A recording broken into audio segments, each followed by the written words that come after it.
Alam niyo bang only Pilipino lang talaga ang makagawa nito? Isang katangian ng mga Pilipino na wala yung ibang country. Yung sobrang hirap, yung wash out na lahat yung bahay, wash out lahat ng gamit, pero nagawa pa din ngumiti. Only Pilipino lang talaga. Yun yung mga katangian natin mga Pilipino na kahit sobrang hirap, kahit ano man yung pinagdaanan, typhoon, ah, earthquake man dyan, pero nagawa pa din natin ngumiti. Yun yung mga katangian natin mga Pilipino. Sa totoo mga pangga, whole week, this week talagang wala akong masyadong content o wala akong masyadong nagawang content. Alam nyo kung bakit? Kasi nasasaktan ako, lagi lang ako nanonood ng mga dumadaan sa newsfeed ko. Sobrang nasaktan ako, araw-araw akong umiiyak every time makita ko yung mga dumadaan sa feed ko. At ngayon, marami pa din ako nakikita at talagang nasasaktan ako, especially sa Cebu. Um, Sobra talaga. Lahat talaga wash out mga bahay. Yung mga third floor, umabot na yung tubig. Sobrang taas ng mga tubig. At sobrang masakit po talaga para sa akin as a Pilipino po. Kahit wala man yung pamilya ko sa Cebu, nandun man sa Bohol, still may bagyo doon, but hindi naman siya masyado, ganun kalakas yung hangin. Safe naman sila. Masakit lang talaga makita yung especially sa Cebu na grabe talaga, maraming taong naapektuhan, maraming nawalan ng bahay. Matagal din ako sa Cebu nakatira before ako nagpunta dito sa Norway. So, alam ko yung mga area kung saan at sobrang sakit po. May mga kakilala po ako doon. Sobrang sakit. How I wish mayaman ako para maibigay ko sa kanila yung mga tulong na kailangan nila. Sobrang sakit po talaga. At noong Bagyo nga pala, noong Monday, nakwento ko pala sa anak ko yung about sa Bagyo. Ito yung kwento ko sa inyo. Nakwento ko pala sa anak ko yung Bagyo about sa Pilipinas. At ang sabi ng anak ko na, ha? Bagyo na naman mama?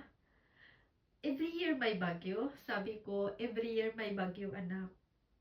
Sabi niya, kumusta sila si Lola Pilis? Yung lula niya, kinukumusta niya, yung mga uncle niya doon. Sabi niya, kumusta sila si Lola Pili? Okay lang ba sila? Sabi ko sa anak ko, na sana maging okay sila, pero maapektuhan yung Bohol. So yun, sobrang nung time na nagbagyo, doon lang talaga hindi ako nakatulog ilang araw, dalawa, tatlong araw, hindi ako nakatulog dahil iniisip ko.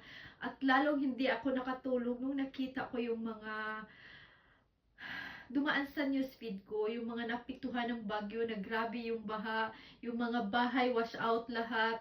Grabe, sobrang damage po. Sobra po. Kasi kung naalala natin na yung Cebu ay bago lang din dinaanan ng earthquake. Hindi man lahat ng area, pero yung Cebu. So, yun po, sobrang nasasaktan talaga ako. At lagi ko talagang pinipray na lang na sana may tutulong sa kanila doon. Matulungan sila ng government natin. Of course, siyempre sino pa naman nagtutulong sa kanila kung hindi sa government. Which is may pira naman dyan talaga dapat para sa kanila. So, yun po. Halos araw-araw po ako umiyak talaga dahil sa mga dumadaan sa newsfeed ko. Hindi ko talaga mapigilan. Till ngayon, may dumaan na naman sa feed ko. Kaya kung nakikita nyo, talagang pati sipon lumabas pa. Kasi nga talagang grabe. As in, nasasaktan talaga ako.